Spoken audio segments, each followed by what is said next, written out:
Hey, what's going on, guys? This is Adam Oduwumi. I'm the CEO and founder of Uprise Real Estate Partners, and I'm here with a great friend. We've known each other for many, many years. I think we actually met literally during the last economic crash. And so he's a good friend of mine, Joe Comp. He is with Gold Financial here in San Antonio, Texas. Literally, as the song Drake says, started from the bottom and is all the way at the top. So I couldn't be more proud for Joe Comp. And what's even more special is the business that we've done together, but the people that we've helped, right? Because we've helped a lot of people when things didn't always look good, right? When things didn't always look rosy, we found a way to get the job done and help people achieve their goals and achieve the things that they set out for themselves and their family. And so there was no better person when I thought of, hold up, what's going on with mortgage forbearances? What's going on with these lending changes? One day it's one thing, one day it's another. One day you're being told it's good news. One day you're being told, watch out. And so there's no better person for us to give you the real deal, nitty gritty, the good, the bad, and the ugly than with Joe Comp. I call him the encyclopedia of mortgage lending. I don't even think he knows that. So, Joe, why don't you kind of just introduce yourself real quick, and then we'll get into it. Sure. So thanks a lot, Adam, for letting me come and share your space. Yeah, we have got to know each other for a long time and had children and done different things together. So equally just as proud in everything that you've been able to do.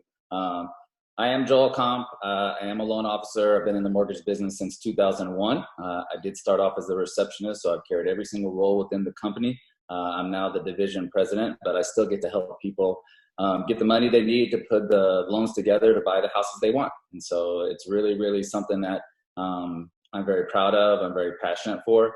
And it didn't always start off that way. I didn't start, day one thinking I just love my job and this is amazing, right? But I think anything that you put time and effort into, you start to care about. And so there's a lot of relationships with real estate agents and builders and appraisers and title companies, your own personal family from work family. You get to see people grow, you get to see people achieve their financial dreams, and there's a lot of joy in giving people what they've always wanted. And so by helping people, I in turn get to help myself, and that's very, very rewarding in the long run. So I'm very thankful to be in the position that we are, and I'm excited for what the future holds in the mortgage business and in San Antonio and in real estate. And so if you guys have any questions or concerns, I'll be happy to address them and tell you what the real deal is with some of the stuff that's going on. Yeah. Great. Thank you for sharing all that. So let's get into it, Joe. So when, if you don't know, if you're watching, everyone, you should know about the coronavirus and how it's affecting you either personally, your community, or friends and family that you know, right? And if you haven't felt its effects, you're going to, right? So Joe, a few weeks ago or last month, the government said, hey, we want to do any and everything we can, right? We got to shut down. We got to do social distancing. We got to, we got to have people not go to work, have kids not go to school. And we understand the effect that this is going to have on the economy. So, hey, good. We know everyone's scared. We know everyone has uncertainty. We know everyone's wondering what the heck is going on. But to try to help give some relief and calm everybody down, don't worry, guys. We're gonna allow you to take advantage of mortgage forbearance. So for those that don't know or haven't even heard about it yet, or maybe they heard it in passing but never really looked into it, but they're gonna find themselves struggling in the next 2 weeks or 3 weeks because maybe their savings has run out, maybe because their hours at their job has gone down, things of that nature. What is mortgage forbearance? What was its intention? And let's just kind of start out there. Yeah. So the mortgage forbearance, right, is normally a bad thing, right? Where people are unable to make their mortgage payment and they ask the mortgage company to defer their mortgage payment until a future date, right? And the way the rules were written inside the lending industry was that you actually had to be delinquent on your debt. You actually had to go past due on it before you could actually be approved for forbearance. So this new stimulus package as part of the CARE Act, they actually changed the wording and they made it legal for somebody to put their mortgage or other financial obligations into a forbearance period where they do not have to make that payment that particular month. So they don't have to go past due, which is great. and your credit report's not going to be negatively affected because the trade lines cannot legally report you as late. Oh, hold up. I don't have to make my payment. No, I'm not going to be reported late. no. Is that not good news? It's good news temporarily if you understand the spirit of the law, right? That the intention was, we're going to give you a break for a month or two, or maybe 3, right? To help you while we deal with this coronavirus, while people aren't working and their hours may be less, or people get furloughed and you have a dual income household that's surviving off one income. You know, there's lots of good people that aren't working today because their industry has been basically shut down, right? Yeah. Texas has done pretty well, especially here in San Antonio and stuff, but there's other part of the countries that are in really, really bad shape. I mean, they are hot spots. People are afraid to go anywhere, and I've never had that feeling before, to leave my house and be afraid that I might bring something back that could hurt my loved ones, right? So generally speaking, it sounds great. Oh man, I don't have to make my payment. Perfect. Yeah. But it's not you don't have to make your payment and you can pay it later whenever you feel like it. It's, you don't have to pay it today. You're going to pay me back next month. And if you don't have the money next month, you can pay me the next month. But if you go 90 days past due, or 90 days not making your payment, you're going to have a problem on your hands. So you mean to tell me here's one thing that shocked me. You said initially, or before, the mortgage forbearance was a bad thing. Yeah. So now they tried to spin it to make it a good thing and give the impression that it was a good thing, because it wasn't like, hey, we got to give you this mortgage forbearance. We're sorry, guys. But it was like, hey, we got help. You got help. Mortgage forbearance. Here you go. Yeah, they changed the rule. The CARES Act changed the rule and said you can contact your trade line or whoever you're making payments to, and you can request to get in a forbearance program and defer the payment. You know, our company's doing it month by month by month. There are other companies that just have it super easy, where you just click some buttons and you defer them. So that's true. So I've heard most companies are doing, some people just request like a month and they got 3 months. So why are you guys doing month by month as opposed to just 3 months? Because we don't want people to be in trouble 3 months from now. Because if you defer your payment for 90 days, when that 4th month comes due, you're going to owe 4 months worth of payments. 4 months worth of payments. And if you don't have those 4 months worth of payments, you will then be forced to do a loan modification. And then now's where the super expensive things come, because they're going to have to re-amortize your promissory note. They're going to have to structure those payments that you did not make, push them to the back of the mortgage, and they're probably going to add some attorney fees and some other legal costs, because they're having to go in and actually restructure their amortization of that security that you promised to repay. So the short term is great. If you don't have the money and you absolutely have to do it, then yeah, that's what the benefit is for. But I've seen people who do not need the forbearance. They've got credit scores, they've got income, they've got assets, but because the federal government said, hey, you're eligible for this, would you like to take advantage of it? Right, yeah. Everybody says, count me in, right? I don't want to make my payment, I'll make it later. And that's what we didn't really do a good job up front explaining, that there's always a catch. You know, there's always, well, how? Man, there's always a catch. Yeah. Yeah. So that's a big deal, that it has severely impacted our industry, right? You didn't ask this question, but you're probably going to ask me next. I was like, how does that play into the mortgage business, right? Where you guys lend money to people who promise to repay home loans, and immediately the loan that you just gave somebody, right, is now going to be put into forbearance, meaning that the payment's not being made on it, right? So it really impacts our industry, and it impacts the demand for the home loans we're trying to do right now, where investors, whether it be a hedge fund or an investment bank or a large, corporation, who's wanting to put money into a mortgage-backed security, they look at the numbers and they say, wait a second, normally people repay their home loans because they're supposed to, but now the federal government says they don't have to. And they don't really have to do much to prove that they've been affected by the coronavirus. They just have to know somebody, or had a reduction in income, or may not been able to do something because of it. There is very little documentation at all, other than a couple of attestations, right? I have been affected, therefore I'm not going to make my payment. And it gets approved up to 90 days, just like that. Some instances you can go 6 months and even a year. You know what's crazy is the fact that for the supposedly good things, good relief things out there, you got to fill out a whole bunch of stuff. Yeah. But for this initially from giving it off as this is good when it's really not that good, you don't have to do nothing. Yeah, I need it. Okay, you got it. Yeah.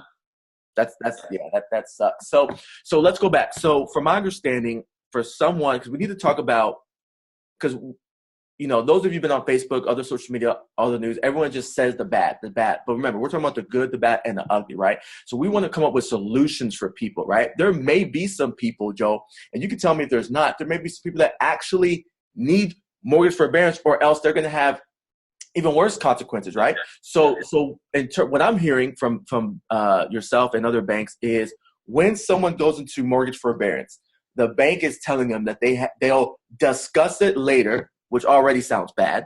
They'll discuss it later, and they'll give the buyer some options to either do the lump sum, like you said, to either do some type of payment plan, like where they pay it over time, or the loan modification, which sounds what you described earlier, and that's going to hit your credit and not look good for you as well. Usually, from my experience, loan modifications were done for people that were on the verge of a short sale or verge of foreclosure, where they were behind on a whole bunch of payments and things of that nature.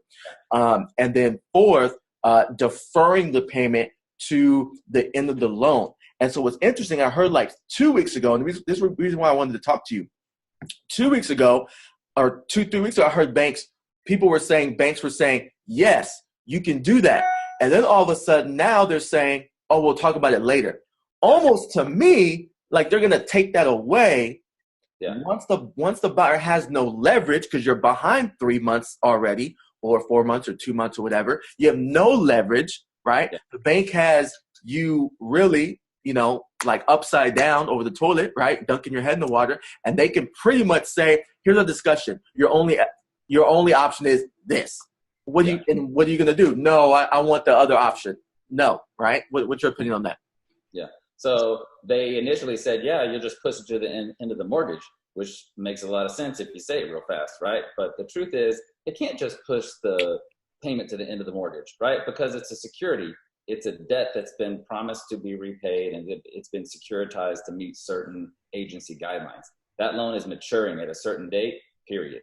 And if they're going to re-amortize that loan, they're going to have to do a loan modification, right? So if they don't do the loan modification and they say, okay, you're behind 2 months, we're going to put you on a payment arrangement agreement where you make what you can afford, then you start making that new payment arrangement. But here's the thing that's been happened in the past, and it's going to be— Here we go. This is the nitty gritty. Here we go. Pay attention. In the past, true story. In the past, when you got put on a payment arrangement agreement, you promised to repay a new amount to the mortgage servicer. It wasn't your original amount, so you were not honoring your original agreement. So behind the scenes, they would report you late every month because you weren't honoring the original agreement. You had a new agreement that said they would not foreclose on you and they would give you time to get current. But they still reported you late because you weren't honoring the original promissory note agreement. They don't tell you that in the fine print. They just say, pay what you can pay and we'll get you caught up. There's so much they don't tell you in the fine print, because when the CARES Act, I read it, when the CARES Act, it said something about lenders will not do things to buyers to negatively either report them or their credit score, something like that. And I felt like banks were like, okay, cool, but we're going to do this. We're going to put a note in their file. We're going to put, right? Yeah. Whoever they were talking to up front wasn't the person reporting to the bureaus. And big banks, they're huge entities. A lot of it is automated. And so when the payment doesn't come in that satisfies the original principal and interest, they're going to report it like that to the bureaus, and the bureaus pick it up. So that was the old way. This new way is going to be interesting to see, because they can't report you past due or late or anything. Even if you're not making the payment, they can't even report that you weren't making the payment on time. They can just show that your account is in forbearance. So it's going to be interesting to see how these debts play out. In the future, hopefully we'll be done with this by June, right? Hopefully, right? And so let's just pretend it's the middle of summer and we're back doing things as normal, we're going to be looking at credit reports that have the word forbearance on them, or we're going to be looking at maybe potentially some late payments that actually got reported late when they shouldn't have been reported late. And right? shouldn't have been. Yep. And it's going to be more time on the phone. There's going to be mistakes for sure. And they're going to be honest mistakes that nobody intended, but they're going to be either things you're going to have to go back and fix because we can only prove what we know, right? I can't just disregard a credit score because there was a late pay. I can disregard a late pay because of a certain time frame. You know, in the past when there was disaster, right? When we have hurricanes or we have other natural disasters, we know that those places are isolated. So that moment in time, we are able to exclude or make sound underwriting decisions, right? But it still doesn't change your credit score. The credit score is made up of the data at the bureau level on how it's reported. So it's going to be interesting to see how those things are reported. I don't expect them to be too terribly misrepresented, but I know there's going to be some inaccuracies. Yeah, there's going to be, because there's, and I tell my wife this all the time. I don't care if you're Democrat or Republican. It always happens. When the government says we want this to happen, it seems like they don't understand how the real world or the business world or the corporations or the banks are going to respond into what they're saying, right? Like even some of the the PPP loan and some other stuff. I was like, so wait, so you're expecting all these banks to do all this work, do all this processing, and these loans are forgivable, and they ain't gonna make no money? I was like, no. The reason why they didn't take all the applications they want is because they're still trying to talk to the government, saying, hold up, we need to find a way to pay these people that are doing the work for you and making money and all that kind of stuff. So, well, they got a little bit of that fixed, right? So if a bank is servicing a government insured loan, like an FHA loan or a VA loan, right? They now have what's called a liquidity fund that's been established with the United States Treasury. So we've got different stimulus packages that have come out. I think we're on phase 2 now, and they're talking about another phase 3.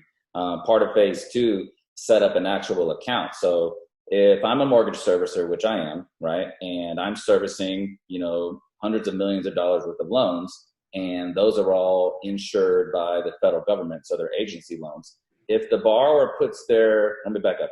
Whether the borrower is in forbearance or the borrower can't afford to make their payment, if that payment doesn't come through the front door to be paid, the mortgage servicer still pays the investor or pays they have the investor on the back end has to be paid. Because that's a security that somebody bought into. They are guaranteed to get their payment. Doesn't matter if that fund is performing or not. By law, they have to receive their payment back.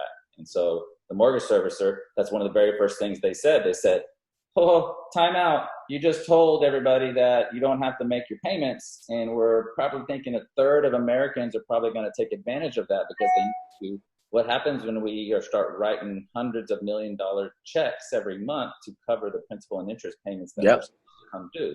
So they set up a liquidity fund that allows mortgage servicers to contact the Treasury and get the difference on what they're owed. Right? So the United States Treasury is going to back the insured loans, right? Conventional loans are a little bit different. Conventional loans, it's not the mortgage servicer who pays the payment. It's Fannie Mae and Freddie Mac. They're the ones that actually pay the payment to the investor. So it definitely has put a chokehold, right, on the mortgage business with a lot of this uncertainty and the words forbearance and how that all plays out. That's why we're doing month to month. We don't want to automatically flag it for 90 days and then we be put in a bad situation. Yeah, I mean, we want to get through it together. We want to make sure that people aren't put in a worse position, 90 days from now. And so we'll just take it month by month and see how we're doing and take each one as it comes. And so in your thoughts, who would mortgage forbearance? Who should either consider it, or what type of situation would a person be in where they say, you know what, I understand the pros and the cons, but for right now, this is kind of what I need. Yeah. So anybody whose income is still the same as it was before and their bank account is still the same as it was before, they don't need forbearance, and they should not be taking advantage of it because it's not for them, right? The people who have saved money for a rainy day, who have set aside some reserves because they know life brings us events, that's Yep. the time that we use those funds, right? We do not go in and start pushing back our other payments just to pay them later. That's a bad decision. For the people who really need it, it's the ones that have either lost their job, right, because they were in a retail employment or a restaurant, or personal service or something, or a gym. I was like, they're not working, right? So I think those people for sure should take advantage of the program. Anybody that has reduced hours because their company has been reduced workplace and stuff, and so they should take care of it, right? The people who are thinking that they want to buy a home in the next month or two or 3 months, they should really think heavily on whether they should take advantage of it or not, because in the future, doesn't matter who your lender is, they're going to pull your credit report, and if it has the word forbearance written on there, it means that you have a financial situation going on that you are trying to recover from, and you're going to immediately be put at a higher risk, right? And that could impact your ability to be approved. I can tell you this for sure. On conventional loans, for sure, you won't be approved. Okay, so let's get into this. So are you saying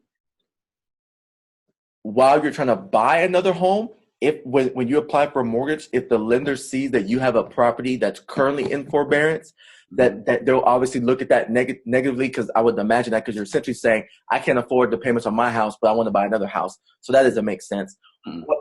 So you agree there, right? Yeah, for sure. Okay. What about, let's say someone requested forbearance in May and June, and November comes this year. They're not in forbearance anymore. They're making their payments, and they want to buy another home. They apply for a mortgage. Is that lender going to then go back to May and June, see maybe in the notes or something forbearance, and are they going to look at that in a certain kind of way? I'll speak how we would look at it, right? Here we go. I don't know how other lenders are going. I kind of know how they're going to look at it, because some lenders just basically say both. They chop it up. Some lenders say, we have a policy that we don't deviate from, because the board has got together and said no credit scores below this, no loans with forbearance, no ratios over this, and they just call it overlays, right? Yep. Banks want a certain book of business, and that's what they're going to go after. Other banks like us use the agency guidelines to help as many people as we can. And so just like a natural disaster, this is really a global disaster. We're going to be able to isolate that and show, okay, back in March, something bad really happened to us and we couldn't maintain, and we lost our job, or we had reduced hours. And so we can get the employer to comment on there that says, hey, Joe and Jane borrower had reduced hours, or we had to furlough people for a minute, and now we're back at work and I can see everything recover. I would not look negatively at a forbearance period, given the fact that it impacted everybody and it was nobody's fault. It was just a natural disaster that we recovered and put behind us. So an example that we buy in November is an easy one for me, right? Right. It's the ones that I'm trying to buy in June, and I just put all of my debts in forbearance because the federal government said I could, or I needed to save money for a down payment, so I stopped paying all my bills. I was like, that's going to be a really tough order, right? And the reason why it's so tough is that because on conventional loans, the Fannie Mae and Freddie Mac have actually put it in writing that if your borrower has any accounts currently in forbearance, right? Yep. Not a student loan forbearance like the program allows. I was like, no, this is a financial obligation that you started deferring your payments on. You will be ineligible to be purchased, right? Ineligible to be closed. So it for sure will impact you, because it goes right around to the servicing of it, right? If that borrower currently is using their right to defer their financial obligations, Yep. It is highly likely that they're going to do it to their mortgage as well. And in fact, I just had 2 people, one last week and one this week, put their loans clear to close, and they immediately asked me, hey, how do I defer my payment, given the current financial... For the deal they're closing right now? Yes, the one I'm closing right now. Like I'm buying a house tomorrow. Hey, how do I defer my pay? Wow. Isn't that all saying? If it's free, I'll take 3, right? If somebody says, do you want, you say yes. But my mama did teach me to like free. Yeah, I mean, free is good, right? And so that's just what we've kind of seen, and people read it as, hey, let's take advantage of it. The government's giving it to us. I mean, I was doing a refinance for a guy, And he's like, oh man, I just put my loan in forbearance. I was like, you need to go take your loan out of forbearance, right? Because I'm not doing your loan if it is in forbearance. He's like, oh, well, I don't need it. I just thought that I would take advantage of it and not make a couple of payments. I was like, you still got to make your payments, right? It's just you're going to make them today or next month or a whole bunch of them in 3 months. So yeah, forbearance right now is super, super bad if you're buying a house. But in the future, it's going to be something that we'll be able to isolate. My question is going to be how we're going to calculate the income, right? We're going to have some new policy changes or really make some sound underwriting decisions, because people who are dependent upon overtime don't have overtime right now.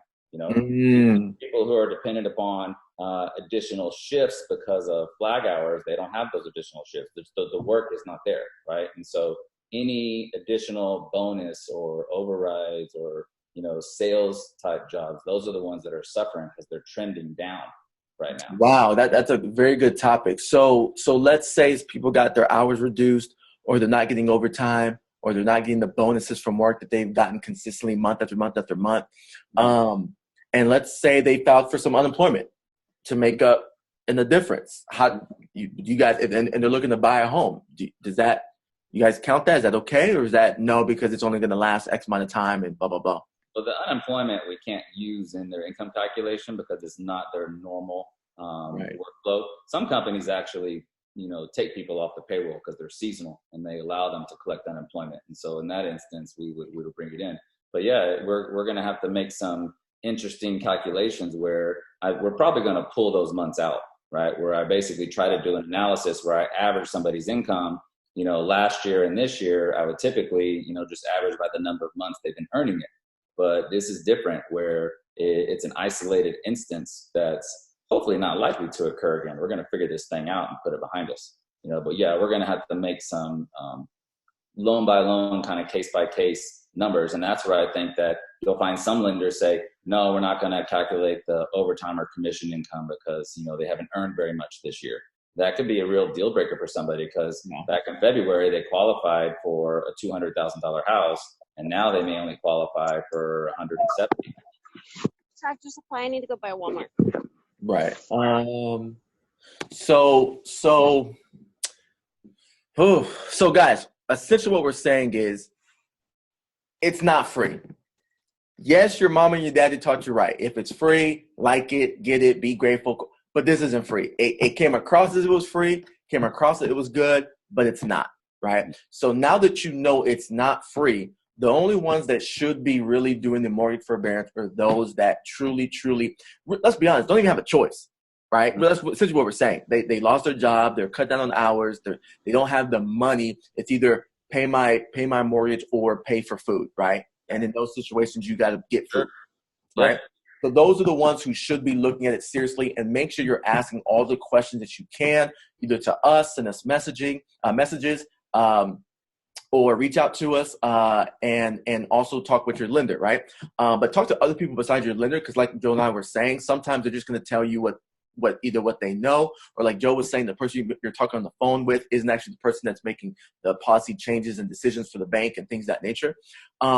But those of you who have the money, those of you who have savings, those of you who are working from home, but you're still getting paid, those of you who said, okay, I want to preserve my cash and take advantage of this free thing. Well, it's not free. So for your situation, because you probably have good credit, because you're looking to make some moves, probably either for your own personal home buying or home selling agenda, or maybe looking to invest, mortgage forbearance isn't for you. So if you file for mortgage forbearance, pretty much, Joel, if for those type of people, we'd say get out, right? Yeah. You definitely don't want to do it. You should need to do it, right? And if you think that you need to do it, you still have to make the phone call. Like you said, contact the trade line, right? And that's not just for mortgages. It's other financial obligations that you have, right? You know, your car loan, your, you know, credit cards. I mean, I know that certain cell phone companies are, you know, keeping people service on, you know, your utilities and water. You know, you actually have to contact them and tell them that you need assistance, right? We cannot just assume that they got a message that, oh, didn't you know, the U.S. government said I'm okay. No, you actually have to contact them and let them know what you're doing so they can put you on a program or whatever they have acceptable for it. I think you'll see that more companies are willing to help out at this time, and do it, the right way, month by month. What can we do, and try to figure it out, and not just press, select and kick this can down the road and deal with it in July. Right. Yeah. No, that's good.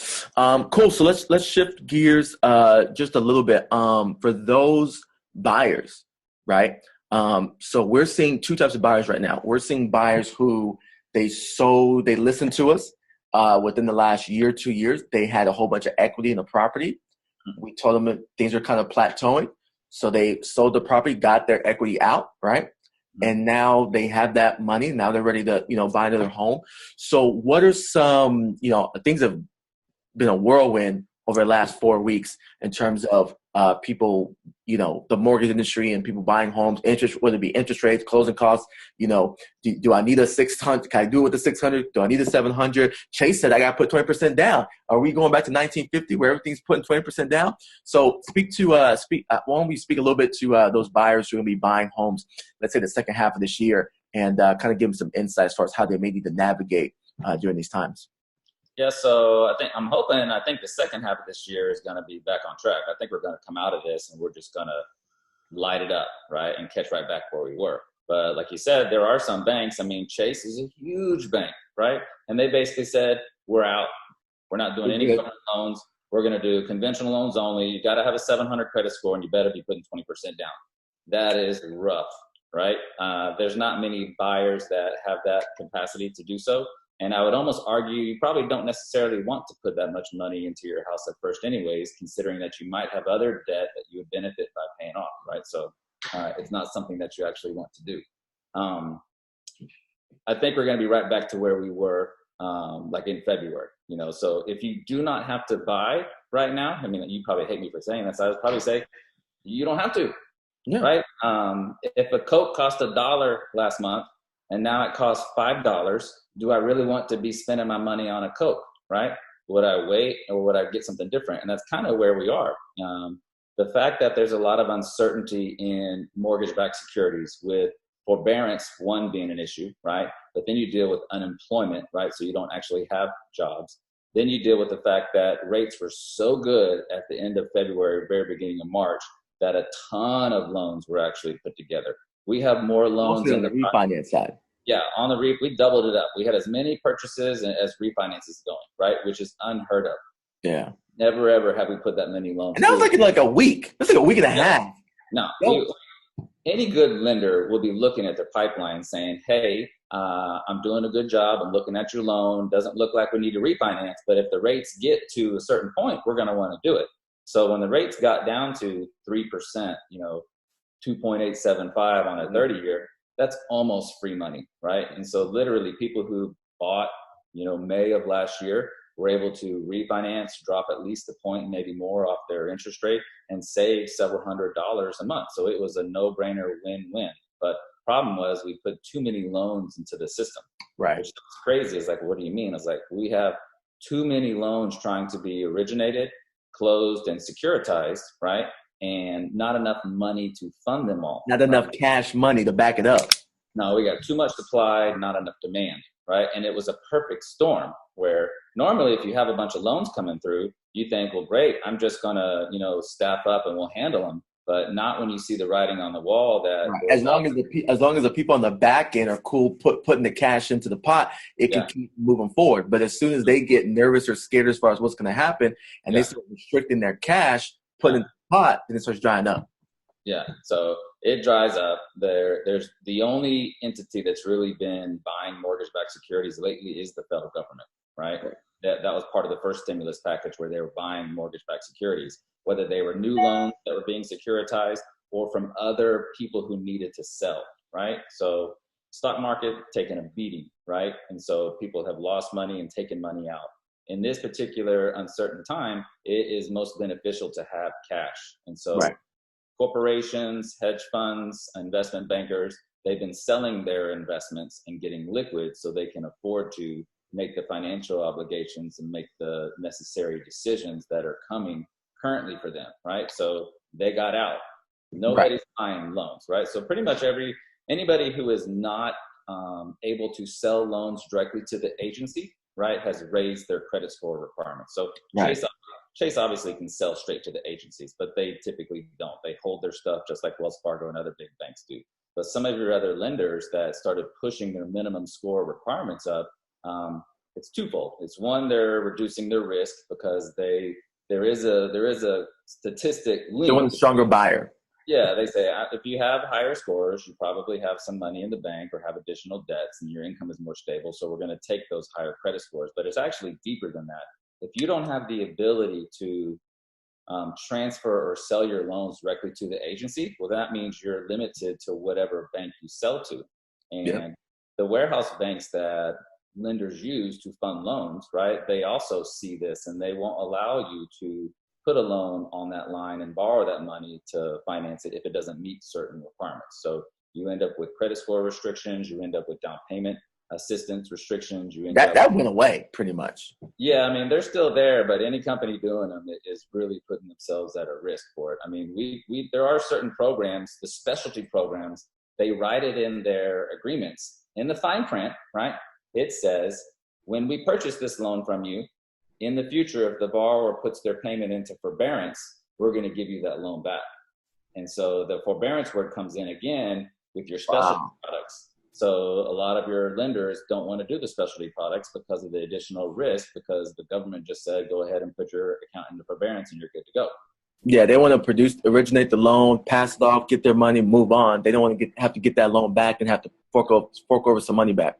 All your jumbo loans, those are your non-conforming loan limits. So those are your higher loan amounts. Those are gone, right? There's no secondary market for those. Nobody wants to put them. All your non-qualified mortgage, so that's your bank statement programs or your investor options and stuff, the money for those is dried up. So there's nobody wanting to do those. So the only mortgage companies that I think are going to do well right now are the ones that actually have agency approval, where they underwrite their own files, they make their own decisions based on whatever loan program they're doing. And then when the loan closes, they service that loan, right?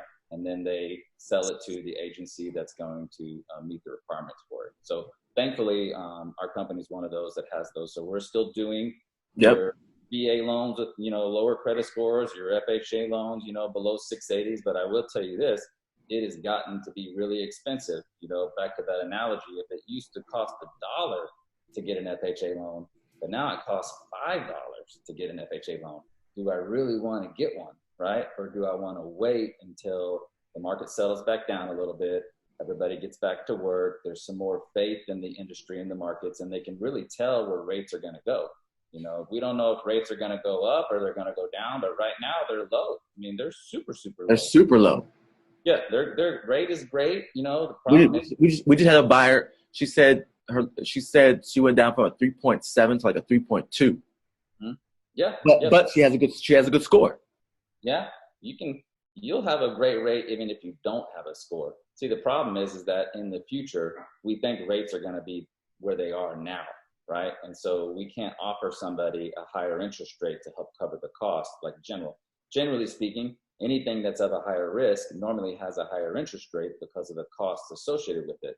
But in this market, there is not a rate. But you have to be careful, because if you give someone from a lender perspective, if you say, okay, you have a lower score right now, there's some uncertainty on the back end, we're going to bump up your interest rate to kind of make up for the risk. But then in 6 months, when the government says we need to go more negative or mortgage, interest rates need to go even lower, now they can refinance. Yep. That's exactly. That's actually called runoff, right? So generally speaking, if you're servicing a mortgage portfolio, and let's say you have $100 million in it, you can generally count on about 10 to 15% of those loans to run off, to be refinanced, to be sold, to finish being paid out based on their amortization. So you're always having to purchase new loans to make up for the difference.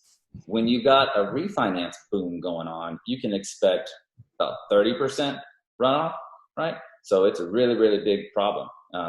When you start combining the forbearance and the unemployment, now you've got this perfect storm where just there is not a rate that I can give them because it's not on the table. And so if I give somebody a rate, which I can't, that loan would stick out like a white buffalo or something. It would be a very exotic loan that would be easy pickings to basically refinance. Because at that point, that person should refinance after 6 months. But Right. the bank basically didn't even have the loan long enough to get any of their compensation back for servicing that loan. And so the super smart guys with the hedge funds and the secondary markets, they analyze that and they know that there's a big risk of giving somebody a higher interest rate now because they don't know what direction the rates are going to go.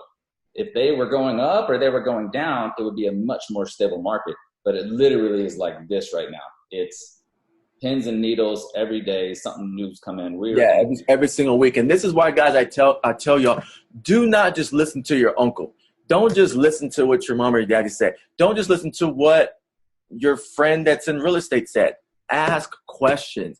Get informed. The reason why we're doing this interview, the reason why, as you know, Joe, I call you every single week because I'm like, what's up this week? What's up this week? What's going on this week? Because it's literally changing every single week. But we're going to kind of shift gears where, guys, at the beginning of the talk, we were talking about of awareness, right? And bringing clarity to a situation that was confusing. Now, before we end, we want to talk about opportunity, right? And so whenever there's downturns, whenever there's uncertainty, whenever the majority of people are scared or they don't know what's going on, there's always a group of people that are like, here's where we can take advantage of certain things, right? Here's where we can set ourselves up or set up our families, in better situations. And so, so Joe, I'll kind of speak on this and you kind of see, maybe kind of share what you see from an opportunity standpoint on your side.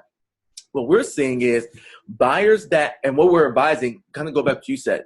If you're a buyer right now and all you got, this is my personal opinion, this is what we do at Uprise because we look out, you look at our mission statement, look at our core values, we look out for you guys, right? We want your house to be a blessing a year from now, not just the day you buy it, right? Everyone loves that new car smell, that new house smell, but the important thing is if we call you a year from now, are you going to be still in a good situation and be comfortable and so elated with the decision that you made? Or you're going to say, oh my gosh, this payment is crazy. Oh my gosh, it's such a burden, right? So what we're telling people is if you're a buyer and all you got is your down payment or less, it's probably not a good time to buy because things are fluctuating so rapidly every single week.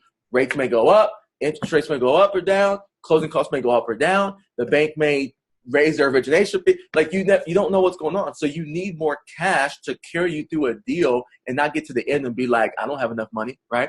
So what we're advising is our buyers that have at least their down payment and all or at least half of their closing costs, let's go. If we can get you a good rate, if we can time it correctly, because what we're seeing, Joel, is especially here in San Antonio, Texas, what we're seeing is low inventory. So just like you have less buyers on the market, because they're the buyers who thought it was a good idea to buy, a house this year, they're taking 2 steps back. You're also having sellers who thought it was a good idea to sell, taking 2 steps back. So all you're left with in our market is serious buyers who are like, no, coronavirus or not, I need to buy a house for X, whatever reason. Same thing with sellers. It's an estate sale. My grandmother died. I'm not going to pay the property taxes on this property for another year. We need to sell this property, and a year from now, it could be worth less. So we want to get as much, even if the price is lower, we want to get as much equity as we can out. So what's happening is we have less buyers, but we also have less sellers. So the serious buyers that remain that do have some money, when they go out to the marketplace, the sellers have uncertainty. So we're getting properties for lower sales prices than we're getting 2-3 months ago. And if we can time it right, like you said, and get them a good interest rate, then it's kind of a good double effect. Yeah. I think you're touching on something that it's shifting from what I see as like a seller's market where I had 4 or 5 buyers making offers and it was just frenzy. And maybe a third of my loans weren't actually even appraising out because they were just paying too much for these homes, right? Mm-hmm. And I could put a sign in the yard on a Friday and I'd have 5 offers by Sunday and we're done, right? That's the kind of market it used to be. Now it's shifting to where these houses are staying on the market a little bit longer because there's fewer buyers out there. And the buyers that were under contract are either deciding not to purchase because of the current situation. They don't want to move. They're afraid that, something bad's going to happen, or they're not comfortable or confident enough in their income. And so they're taking a step back and saying, I'm not really sure I want to do this. But the buyers that get or stay proactive, right? Do due diligence, talk to your lender, get your numbers in place, right? And then those are the ones that are going to be able to take advantage because there will be a short 2 or 3 week window when everybody gets back and people start putting the houses on the market. And if you've already done your homework and you're already pre-approved with your lender and you've got everything put in place, you're going to be the only one at the honey hole, right? And they're going to be able to have your pickings of it. And then pretty soon everybody's going to get to the fence and they're going to do their job like they should have, but I think those people that want to be proactive and don't take a break right now are going to have an advantage, a very distinct advantage in a couple of months, because the cost should come down. The rates are still great. There's going to be fewer competition. You're going to have sellers willing to give you seller concessions because they want their house to be sold, and it's going to be a win for the seller and a win for the buyer. Yeah, I agree. Couldn't say it better myself. So awesome. So so I think that's it, Joe. So essentially what Joe just said is you got to put in the work. Yeah. Right. Just like the last recession, my mentors, I got into real estate during the crash, and I saw my mentors put in the work. They were working me too, but I saw them put in the work, and they grew their wealth, right? And so again, what Joe's saying is this is not the time. If you're ready, right? If you're in preservation mode, if you're in survival mode, focus on that. But if you're in, hey, I'm trying to set myself up kind of mindset, then put in the work right now. Reach out to us. Reach out to a realtor that understands financing, understands the market, has been through a crash. Reach out to a lender that understands things. Reach out to Joel. Like I said, this guy's an encyclopedia, right? And so maybe we'll come back in a couple of weeks, Joel, just kind of update everyone on any new changes, what we're seeing in the market at that given time. But I just want to thank you so much for joining us. And Joel, if people want to reach out to you, where can they contact you at? They can either call me on my cell, 210-872-5411. I am not at the office right now. I'm at my home office. Or you can email me at Joel, Joel, at goldfinancial.com. I'll be happy to help. Even if I'm not your lender and I can't help you, I would be happy to offer any advice or share anything.